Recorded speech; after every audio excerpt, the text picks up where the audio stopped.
What's one of the greatest things you can say about the fact that Israel controls Jerusalem, specifically the Old City, and more specifically the Western Wall? Let's find out. Shalom, my friends. This is Akiva Gersh with Israel in 5, where we give you everything Israel in 5 minutes. Please like and subscribe. And if you have any questions, want to keep the conversation going, please do so below in the comments.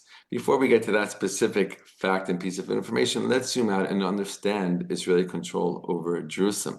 We know that in 1948, when the state of Israel was declared, the state of Israel was in the middle of a war of independence, which had started 6 months earlier, the day after the UN had voted on the partition plan, which, according to that plan, was supposed to create a Jewish and an Arab state in what was left of the Mandate of Palestine. Now, the Jews accepted, the Arabs didn't, and they started a war the very next day. That became the War of Independence. 6 months later, the British were on their last moments, literally, inside the land, and literally hours before, the Jewish leadership stood up in Tel Aviv in May 1948 and declared the independence of the State of Israel. Now, they were still fighting a war. And according to the partition plan, Jerusalem was supposed to be a separate entity. It was not supposed to belong to the Jewish state or the Arab state. But like we've talked about in previous videos, that document, that plan, even though it was voted on by the UN, it came out of the General Assembly, which meant it had no real legal weight and could not be forced to implement it.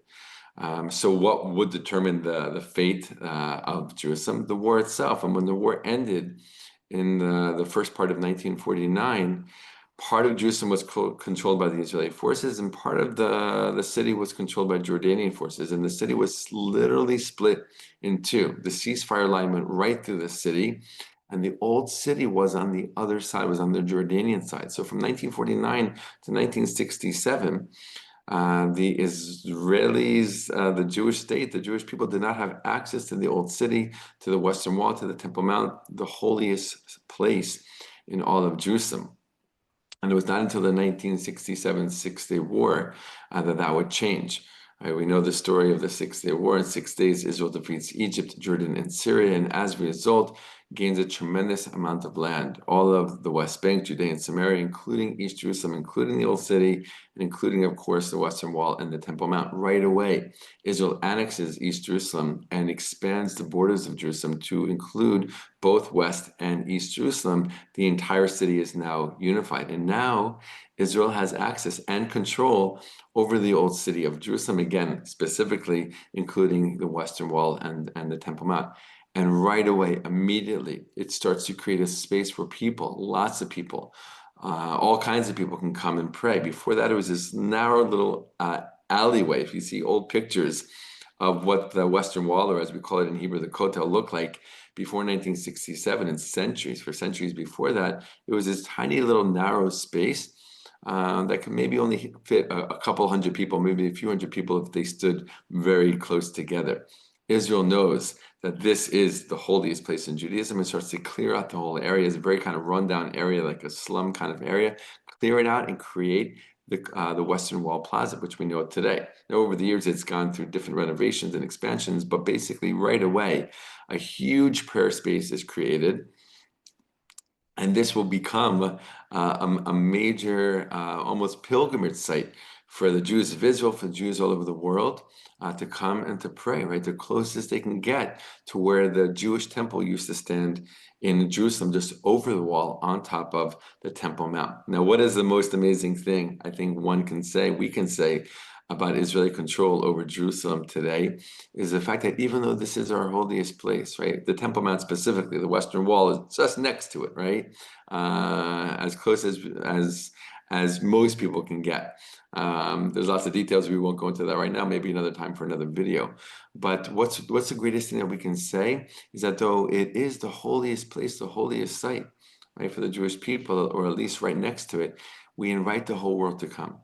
Right? We have no restrictions on who can come there. All people of all lands, of all religions, as long as they come there peacefully. They have to go through security machines, right? It's Israel, let's be honest. But as long as they come in peace, all people can come to the Western Wall and to pray in any language they want, in any way that they want.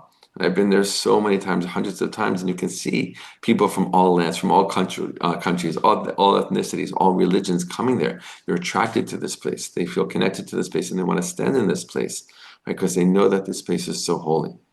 Right? And it's an amazing thing. It's something I'm very, very proud of. That I go there as a Jew and I pray in a Jewish way. I pray in Hebrew. I pray Jewish prayers. But to know that we also open up this very special place to the entire world, right, is a very powerful thing. It's something I'm really proud of. And it links to Jewish history because we know thousands of years ago when the first temple was first built by King Solomon in his beautiful prayer that he gives upon finishing the construction of the first temple. One of the many things he says in that speech is that he invites the whole world, that he says to God, listen to the prayers of all the people that will come here and let them be inspired by you. Let them be inspired by this place to connect to you and to better understand the idea of one God and all that comes with that. So we're living in amazing times. We're seeing the modern connect to the ancient and the ancient influence the modern.